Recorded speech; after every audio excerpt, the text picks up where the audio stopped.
ಜ್ಞಾನ ಸಾಧನ ಚಾನಲ್ಗೆ ತಮ್ಮೆಲ್ಲರಿಗೂ ಸ್ವಾಗತ. ಆತ್ಮೀಯ ವಿದ್ಯಾರ್ಥಿಗಳೇ ಹಾಗೂ ಸ್ಪರ್ಧಾರ್ಥಿಗಳೇ, 7ನೇ ತರಗತಿ ಸಮಾಜ ವಿಜ್ಞಾನ ಭಾಗ 1ರ ಅಧ್ಯಾಯ 7 ಮೈಸೂರು ಮತ್ತು ಇತರ ಸಂಸ್ಥಾನಗಳು. ಈ ಪಾಠದ ಕೆಳದಿ, ಚಿತ್ರದುರ್ಗ ಮತ್ತು ಯಲಹಂಕ ಸಂಸ್ಥಾನಗಳ ಪ್ರಮುಖ ಅಂಶಗಳ ವಿವರಣೆಯನ್ನು ಹಿಂದಿನ ವಿಡಿಯೋದಲ್ಲಿ ನಾವು ತಿಳ್ಕೊಂಡಿದ್ವಿ.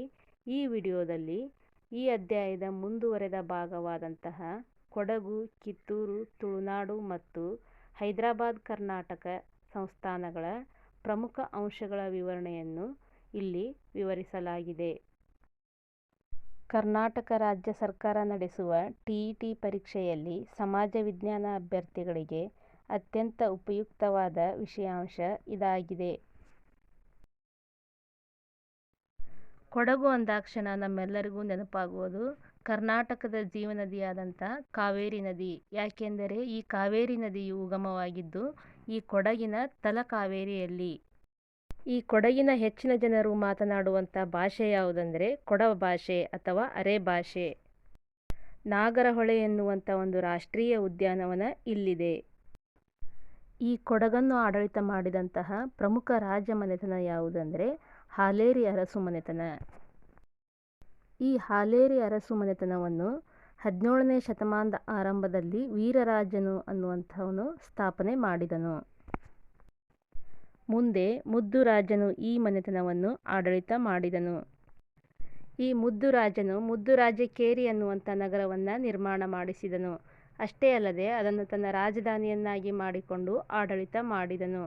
ಅಂದಿನ ಆ ಮುದ್ದುರಾಜಕೇರಿಯೇ ಇಂದಿನ ಮಡಿಕೇರಿಯಾಗಿದೆ.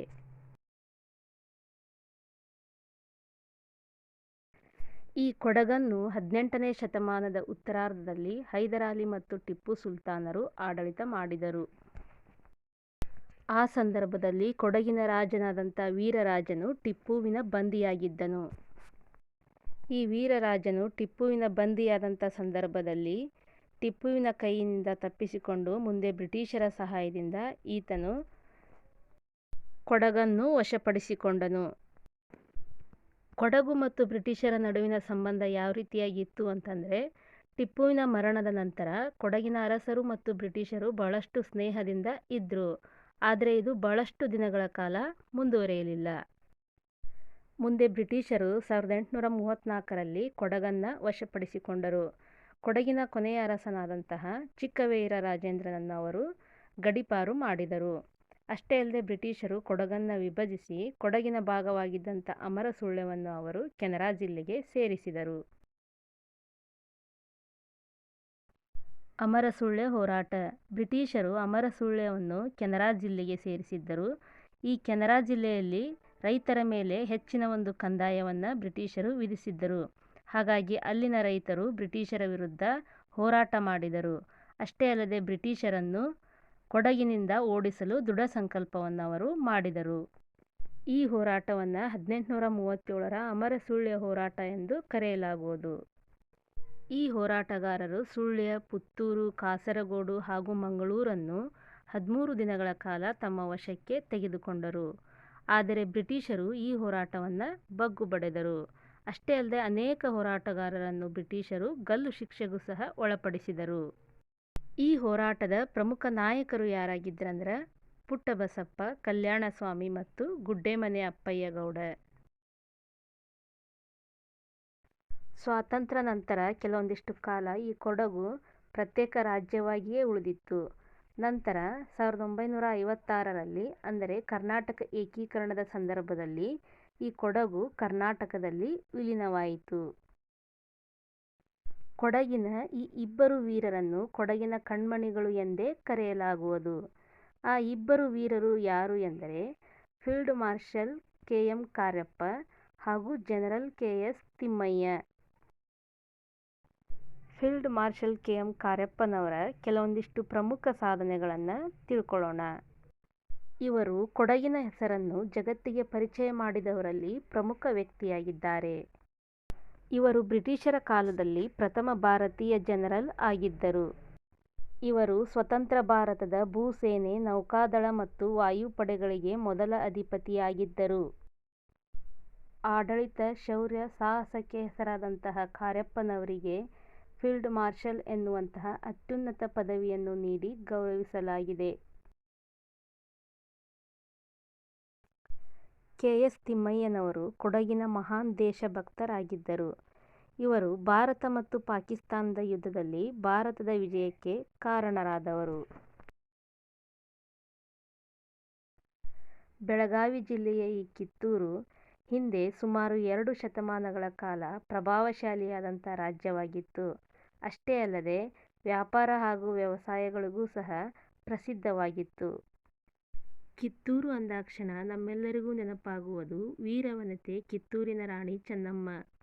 ರಾಣಿ ಚೆನ್ನಮ್ಮಳು ಬ್ರಿಟಿಷ್ ಪ್ರಭುತ್ವವನ್ನು ವಿರೋಧಿಸಿದ ಪ್ರಥಮ ಭಾರತೀಯ ನಾರಿಯಾಗಿದ್ದಾಳೆ. ಈಕೆಯು ಮಲ್ಲಸರ್ಜ ದೇಸಾಯಿಯ ಕಿರಿಯ ಪತ್ನಿಯಾಗಿದ್ದಳು. ಮಲ್ಲಸರ್ಜ ದೇಸಾಯಿ ಹಾಗೂ ಆತನ ಉತ್ತರಾಧಿಕಾರಿ ಅವನ ಮಗ ತೀರಿಕೊಂಡ ನಂತರ ರಾಣಿ ಚೆನ್ನಮ್ಮಳು ಶಿವಲಿಂಗ ಸರ್ಜನನ್ನು ದತ್ತು ತೆಗೆದುಕೊಂಡು ರಾಜ್ಯಾಡಳಿತವನ್ನು ನಿರ್ವಹಿಸುತ್ತಿದ್ದಳು. ಆ ಸಂದರ್ಭದಲ್ಲಿ ಧಾರವಾಡದ ಕಲೆಕ್ಟರ್ ಆದಂತಹ ತ್ಯಾಕರೆ ದತ್ತು ಸ್ವೀಕಾರ ಕ್ರಮಬದ್ಧವಲ್ಲ ಎಂದು ಗುಂಟು ನೆಪ ತೆಗೆದನು ಹಾಗೂ ಕಿತ್ತೂರಿನ ಆಡಳಿತವನ್ನು ಬ್ರಿಟಿಷ್ ಸರ್ಕಾರವೇ ವಹಿಸಬೇಕೆಂದು ಶಿಫಾರಸು ಮಾಡಿದನು. ಈ ವಿಚಾರವನ್ನು ತಿಳಿದಂತಹ ರಾಣಿ ಚೆನ್ನಮ್ಮಳು ಬ್ರಿಟಿಷರ ದಮನ ನೀತಿಯನ್ನು ಪ್ರತಿಭಟಿಸಿ ನಾಡಿನ ಸ್ವಾತಂತ್ರ್ಯಕ್ಕಾಗಿ ಹೋರಾಡಲು ನಿರ್ಧರಿಸಿದಳು. ತ್ಯಾಕರೆಯು 500 ಮಂದಿ ಸೈನಿಕರೊಂದಿಗೆ ಕಿತ್ತೂರಿನ ಮೇಲೆ ಯುದ್ಧ ಮಾಡಲು ಮುಂದಾದನು. ಈ ಯುದ್ಧದಲ್ಲಿ ಚೆನ್ನಮ್ಮ ತನ್ನ ಸೈನಿಕರೊಂದಿಗೆ ಪರಾಕ್ರಮದಿಂದ ಹೋರಾಟ ಮಾಡಿದಳು. ಬ್ರಿಟಿಷರ ಸೈನ್ಯ ದಿಕ್ಕಾಪಾಲಾಯಿತು. ತ್ಯಾಕರೆಯು ಗುಂಡಿನೇಟಿಗೆ ಬಲಿಯಾದನು. ಆದರೆ ಮತ್ತೆ ಬ್ರಿಟಿಷರ ಸೈನ್ಯ ಕಿತ್ತೂರಿಗೆ ಯುದ್ಧಕ್ಕೆ ಬಂದಿತು. ಕಿತ್ತೂರಿನ ಸೈನ್ಯ ಚಿಕ್ಕದಾಗಿದ್ದು ಕೇವಲ 6,000 ಸೈನಿಕರಿದ್ದರು. ಬ್ರಿಟಿಷರದು ಬಹುದೊಡ್ಡ ಸೈನ್ಯವಿತ್ತು. 3 ದಿನಗಳ ಕಾಲ ಯುದ್ಧವಾಯಿತು. ಚೆನ್ನಮ್ಮನ ಕಡೆಯವರೇ ಚೆನ್ನಮ್ಮನಿಗೆ ಮೋಸ ಮಾಡಿದರು. ಕಿತ್ತೂರಿನ ಸೈನ್ಯ ಸೋತಿತು. ಚೆನ್ನಮ್ಮ ಸೆರೆಯಾದಳು. 5 ವರ್ಷಗಳ ಕಾಲ ಸೆರೆಮನೆಯಲ್ಲಿದ್ದಂಥ ರಾಣಿ ಚೆನ್ನಮ್ಮಳು ಸ್ವಾತಂತ್ರ್ಯಕ್ಕಾಗಿ ಹೋರಾಡುವ ಧೀರರಿಗೆ ಸೆರೆಮನೆಯಿಂದಲೇ ಸಂದೇಶಗಳನ್ನು ಕಳುಹಿಸಿ ಹುರಿದುಂಬಿಸುತ್ತಿದ್ದಳು. ರಾಣಿ ಚೆನ್ನಮ್ಮಳು ಇಂದಿಗೂ ಕೂಡ ಸ್ವಾತಂತ್ರ್ಯ ಹೋರಾಟದ ಬೆಳ್ಳಿ ಚುಕ್ಕೆಯಾಗಿ ಕಂಗೊಳಿಸುತ್ತಿದ್ದಾಳೆ.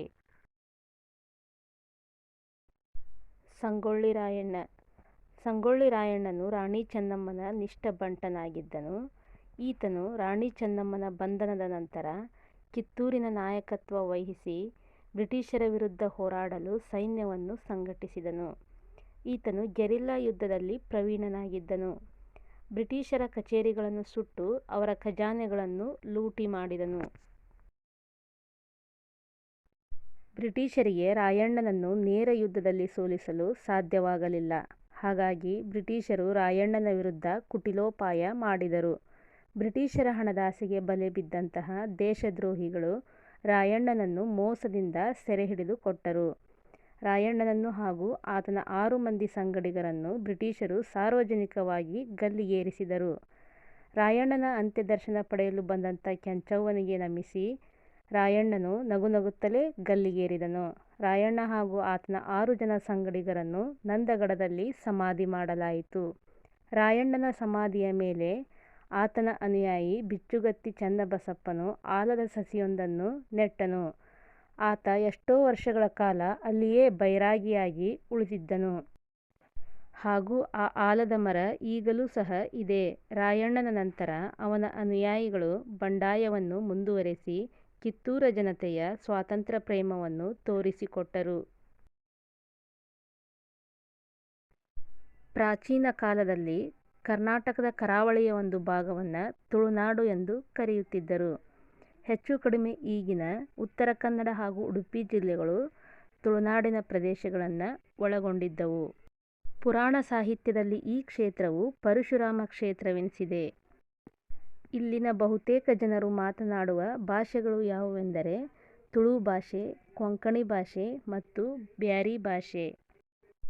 ಇತಿಹಾಸ ಕಾಲದಲ್ಲಿ ಈ ತುಳುನಾಡನ್ನು ಕದಂಬರು, ಆಳುಪರು, ಹೊಯ್ಸಳರು ಮತ್ತು ವಿಜಯನಗರದ ಅರಸರು ಹಾಗೂ ಮುಂತಾದ ಅರಸು ಮನೆತನಗಳು ಆಳ್ವಿಕೆಯನ್ನು ಮಾಡಿದರು. ಇವುಗಳಲ್ಲಿ ಅತ್ಯಂತ ಸುದೀರ್ಘ ಕಾಲ ಆಡಳಿತ ಮಾಡಿದಂಥ ಅರಸು ಮನೆತನ ಯಾವುದೆಂದರೆ ಆಳುಪ ಅರಸು ಮನೆತನ. ಈ ತುಳುನಾಡಿನ ರಾಜಧಾನಿಗಳು ಯಾವುವಾಗಿದ್ದೆಂದರೆ ಮಂಗಳೂರು, ಉದ್ಯಾವರ ಮತ್ತು ಬಾರಕೂರು. ಈ ತುಳುನಾಡಿನ ಚೌಟ ಅರಸು ಮನೆತನದ ಉಳ್ಳಾಳದ ರಾಣಿ ಅಬ್ಬಕ್ಕಳು 16ನೇ ಶತಮಾನದಲ್ಲಿ ಪೋರ್ಚುಗೀಸರ ವಿರುದ್ಧ ಹೋರಾಟ ನಡೆಸಿ ಅವರನ್ನು ಸೋಲಿಸಿದ್ದಳು. ನಾಗಾರಾಧನೆ ಮತ್ತು ಭೂತಾರಾಧನೆ ತುಳುನಾಡಿನ ಎರಡು ಪ್ರಮುಖ ಆರಾಧನಾ ಪಂಥಗಳಾಗಿವೆ. ಇಲ್ಲಿನ ಅನೇಕ ಅರಸರು ಜೈನರಾಗಿದ್ದು ಅನೇಕ ಮತೀಯರು ಇಲ್ಲಿ ನೆಲೆಸಿದ್ದಾರೆ. ದ್ವೈತ ಮತ ಸ್ಥಾಪಕರಾದಂಥ ಮಧ್ವಾಚಾರ್ಯರು ಈ ತುಳುನಾಡಿನವರು. ಬ್ರಿಟಿಷರು ಈ ಕರಾವಳಿ ಪ್ರದೇಶವನ್ನು ಕೆನರಾ ಜಿಲ್ಲೆ ಎನ್ನುತ್ತಿದ್ದರು. ಇಲ್ಲಿನ ಪ್ರಮುಖ ಸ್ವಾತಂತ್ರ್ಯ ಹೋರಾಟಗಾರರೆಂದರೆ ಕಾರ್ನಾಡು ಸದಾಶಿವರಾವ್, ಅತ್ತಾವರ ಯಲ್ಲಪ್ಪ ಮತ್ತು ಕುದ್ಮುಲ್ ರಂಗರಾವ್ ಅವರು. ಬ್ಯಾಂಕಿಂಗ್ ಕ್ಷೇತ್ರದಲ್ಲಿ ತುಳುನಾಡು ದಾಖಲೆಯನ್ನೇ ಸ್ಥಾಪಿಸಿದೆ. ಕೆನರಾ, ಕಾರ್ಪೊರೇಷನ್, ಸಿಂಡಿಕೇಟ್, ಕರ್ನಾಟಕ ಮತ್ತು ವಿಜಯ ಬ್ಯಾಂಕ್ಗಳು ಸ್ವಾತಂತ್ರ್ಯ ಪೂರ್ವದಲ್ಲಿ ಇಲ್ಲಿ ಸ್ಥಾಪನೆಗೊಂಡವು. 1956ರ ಕರ್ನಾಟಕ ಏಕೀಕರಣ ಸಂದರ್ಭದಲ್ಲಿ ಉತ್ತರ ಮತ್ತು ದಕ್ಷಿಣ ಕನ್ನಡ ಜಿಲ್ಲೆಗಳು ಕರ್ನಾಟಕದೊಂದಿಗೆ ಸೇರ್ಪಡೆಗೊಂಡವು. ಇದಕ್ಕೂ ಮೊದಲು ಈ ಜಿಲ್ಲೆಗಳು ಮದ್ರಾಸ್ ಪ್ರಾಂತ್ಯಕ್ಕೆ ಸೇರಿದ್ದವು. ಹೈದರಾಬಾದ್ ಕರ್ನಾಟಕ, ಇದನ್ನು ಈಗ ಕಲ್ಯಾಣ ಕರ್ನಾಟಕ ಎಂದು ಕರೆಯುವರು. ವಿಜಯನಗರ ಸಾಮ್ರಾಜ್ಯದ ಅವನತಿಯ ನಂತರ ಹೈದರಾಬಾದ್ ಕರ್ನಾಟಕ ಪ್ರದೇಶದಲ್ಲಿ ಬೇಡ ನಾಯಕರ ಹಾಗೂ ಪಾಳೆಯಗಾರರ ಪ್ರಾಬಲ್ಯವಿತ್ತು. 1800ರ ನಂತರ ಬೇಡ ನಾಯಕರು ಬ್ರಿಟಿಷರ ವಿರುದ್ಧ ಸುಮಾರು 25ಕ್ಕೂ ಹೆಚ್ಚು ದಂಗೆಗಳನ್ನು ನಡೆಸಿದರು. ಅವರ ದಂಗೆಗಳ ಪ್ರಮುಖ ಉದ್ದೇಶ ಬ್ರಿಟಿಷರನ್ನು ಭಾರತದಿಂದ ಹೊರದೂಡುವುದಾಗಿತ್ತು. 1857ರಲ್ಲಿ ಬ್ರಿಟಿಷರು ಜಾರಿಗೆ ತಂದಂತಹ ಶಸ್ತ್ರಾಸ್ತ್ರ ಕಾಯ್ದೆ ವಿರುದ್ಧ ಹಲಗಲಿಯ ಬೇಡ ನಾಯಕರು ದಂಗೆ ಎದ್ದರು. ಈ ದಂಗೆಯ ಪ್ರಮುಖ ನಾಯಕರೆಂದರೆ ಜಡಗ, ಬಾಲ ಮತ್ತು ರಾಮಿ. ಸುರಪುರದ ನಾಯಕರು. ಯಾದಗಿರಿ ಜಿಲ್ಲೆಯ ಸುರಪುರವು ಕೃಷ್ಣಾ ಹಾಗೂ ಭೀಮಾ ನದಿಗಳ ಮಧ್ಯದಲ್ಲಿರುವಂಥ ಪ್ರದೇಶವಾಗಿದೆ. ಈ ಸುರಪುರವನ್ನು ಸಾಮಾನ್ಯ ಶಕ 1636ರಿಂದ 1858ರವರೆಗೆ 12 ಜನ ನಾಯಕರು ಆಳ್ವಿಕೆ ಮಾಡಿದ್ದಾರೆ. ಈ ಒಂದು ಮನೆತನದ ಸ್ಥಾಪಕ ಗಡ್ಡಿಪಿಡ್ಡ ನಾಯಕ. ಹೈದರಾಬಾದ್ ಕರ್ನಾಟಕದ ವಿಮೋಚನಾ ಹೋರಾಟ. ಈ ಹೋರಾಟಕ್ಕೆ ಪ್ರಮುಖ ಕಾರಣವೆಂದರೆ ಹೈದರಾಬಾದ್ ನಿಜಾಮನು ಕಾಲಗಪ್ತಿ ಎಂಬ 53 ಕರಾಳ ನಿಯಮಗಳನ್ನು ಜಾರಿಗೆ ತಂದಿದ್ದನು. ಆ ಮೂಲಕ ಜನರ ಮೂಲಭೂತ ಸ್ವಾತಂತ್ರ್ಯವನ್ನು ಹತ್ತಿಕ್ಕಿದ್ದನು. ಹೈದರಾಬಾದ್ ಕರ್ನಾಟಕದ ವಿಮೋಚನಾ ಹೋರಾಟದ ಪ್ರಮುಖ ನಾಯಕರೆಂದರೆ ಸ್ವಾಮಿ ರಮಾನಂದ ತೀರ್ಥರು ಹಾಗೂ ಹರ್ಡೆಕರ್ ಮಂಜಪ್ಪನವರು.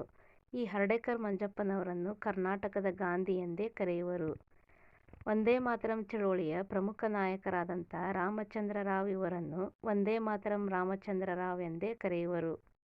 ಅಂದಿನ ಗೃಹ ಮಂತ್ರಿ ಸರ್ದಾರ್ ವಲ್ಲಭಭಾಯ್ ಪಟೇಲ್ ಅವರ ಆದೇಶದಂತೆ ಭಾರತೀಯ ಸೇನೆಯು ಹೈದರಾಬಾದ್ ಸಂಸ್ಥಾನದ ಹೋರಾಟದಲ್ಲಿ ಪ್ರವೇಶ ಮಾಡಿತು. ಆಗ ಅನಿವಾರ್ಯವಾಗಿ ಹೈದರಾಬಾದ್ ನಿಜಾಮನು ಶರಣಾದನು. ಅಂತಿಮವಾಗಿ 1948 ಸೆಪ್ಟೆಂಬರ್ 17ರಂದು ಹೈದರಾಬಾದ್ ಸಂಸ್ಥಾನ ಭಾರತದೊಂದಿಗೆ ವಿಲೀನವಾಯಿತು. ಈ ಮಾಹಿತಿಯು ನಿಮಗೆ ಉಪಯುಕ್ತವೆನಿಸಿದರೆ ನಮ್ಮ ಚಾನಲನ್ನು ಸಬ್ಸ್ಕ್ರೈಬ್ ಮಾಡಿ, ಲೈಕ್ ಮಾಡಿ ಹಾಗೂ ಶೇರ್ ಮಾಡಿ.